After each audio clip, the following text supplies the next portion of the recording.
নমস্কার বন্ধুরা, আমি চন্দ্রিমা। আড্ডা ও গল্পে জমজমাট চ্যানেলে একটা নতুন কবিতা নিয়ে হাজির হয়ে গেছি। কবিতার নাম সংকল্প। তাই কবিতাটা ভালো লাগলে আপনারা আমার ফেসবুক পেজটাকে ফলো করে নেবেন, আর ইউটিউবে আড্ডা ও গল্পে জমজমাট চ্যানেলটাকে সাবস্ক্রাইব করে নেবেন। আর কেমন লাগলো তা কমেন্টসে জানাবেন। আর আপনাদের কাছে অনুরোধ রইল, লাইক করবেন আর অনেক অনেক অনেক করে শেয়ার করে আমাকে প্রেরণা যোগাবেন।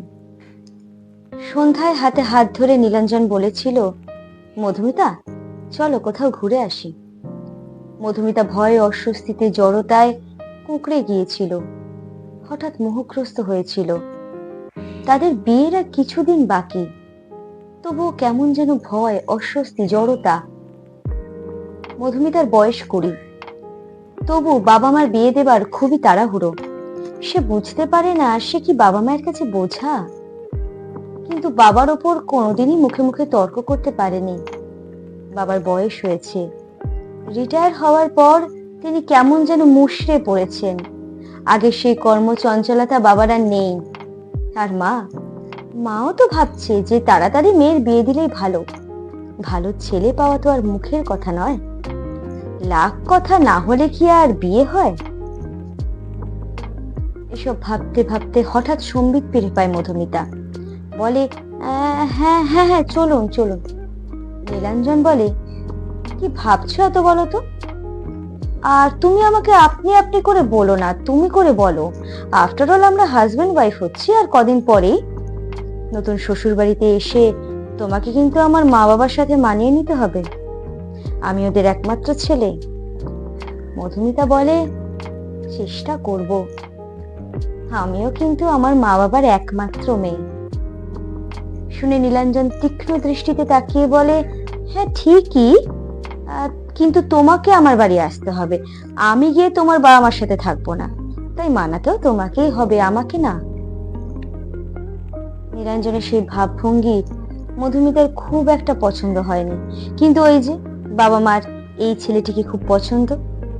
নীলাঞ্জন পেশায় একজন ইঞ্জিনিয়ার, খুব ভালো মাইনে পায়। সংসারে বাবা মা আর কেউ নেই। কলকাতায় নিউ টাউনে খুব বড় বাড়ি। মেয়ে রাজরানী হয়ে থাকবে, এই আশায় মধুমিতার বাবা মা তার বিয়ে স্থির করে দেন নীলাঞ্জনের সাথে। বিয়ের পর সব ঠিকঠাকই চলছিল, কিন্তু প্রথম বিপর্যয়টা এলো 3 মাস পরে। একদিন রাত অনেক হয়েছে, প্রায় 11টা বেজে গেছে, তখনও নীলাঞ্জন বাড়ি ফেরেনি। বাড়িতে কোনো ফোনও করেনি। কেন তার দেরি হচ্ছে? মধুমিতাও অনেকবার ফোন করেছে নীলাঞ্জনের ফোনে, বলছে সুইচ অফ। বাড়ির লোক চিন্তা করছে, মধুমিতাও চিন্তা করছে।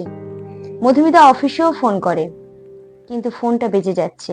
শেষে তার মা অফিসের এক বন্ধুকে ফোন করে জানতে পারেন অফিসের থেকে অনেকক্ষণ আগেই নীলাঞ্জন বেরিয়ে গেছে। প্রায় 11:30 নাগাদ নীলাঞ্জন যখন টলতে টলতে বাড়িতে ফেরে, তখন মধুমিতা অবাক চোখে এই দৃশ্য দেখে। কি করবে কিছুই বুঝতে পারে না। নীলাঞ্জনের মা বলে, বাবু তুই এই কি অবস্থায় এসেছিস? বাড়িতে নতুন বউ আছে। নতুন বউ? হ্যাঁ, আর কতদিন নতুন থাকবে মা? ন্যাকামো, ছাড়ো তো, বলে চলে যায় নীলাঞ্জন। পরদিন সকালে নীলাঞ্জন যখন অফিসের উদ্দেশ্যে বের হয়, মধুমিতা তার সামনে থাকে না। মধুমিতা ভাবতে থাকে, এই কি সেই ভালো ছেলে যার সাথে বাবা মা খুব যত্ন করে আমার বিয়ে দিয়েছিল? সেদিন থেকে প্রায়ই রোজ রাত করে মদ্যপ অবস্থায় ফেরে নীলাঞ্জন, প্রায় মারধর করে মধুমিতাকে। একদিন মধুমিতার ধৈর্যের বাঁধ ভেঙে যায় এবং সে চলে যায় তার বাপের বাড়িতে। কিন্তু অদ্ভুত ভাবে তার মা বলে, মানিয়ে নে, আস্তে আস্তে সব ঠিক হয়ে যাবে। বাবাও প্রায় একইভাবে বুঝিয়ে দেয়, মানিয়ে নেওয়াই ভালো, কারণ আমাদের সমাজে একা মেয়ের বেঁচে থাকা বড়ই জ্বালার।